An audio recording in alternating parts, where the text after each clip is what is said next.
అందరికీ నమస్కారములు. ఈరోజు మనం ఇత్వ సంధి గురించి చెప్పుకుందాం. ఇత్వ సంధి అన్న ఇకార సంధి అన్న ఒకటే.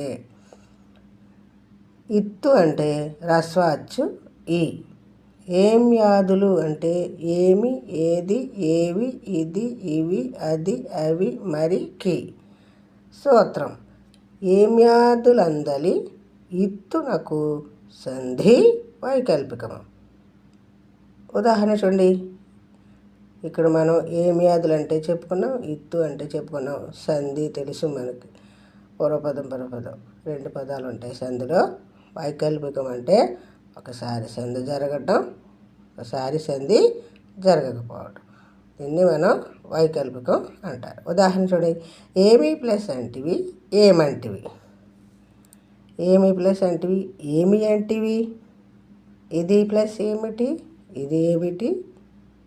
ఇది ఏమిటి ఇది ఏమిటి ఇది ఏమిటి. ఎవరికి ప్లస్ ఎంత ఎవరికి ఎంత ఎవరికి ఎంత. మరి ప్లస్ ఇప్పుడు మరిప్పుడు మరి ఎప్పుడు.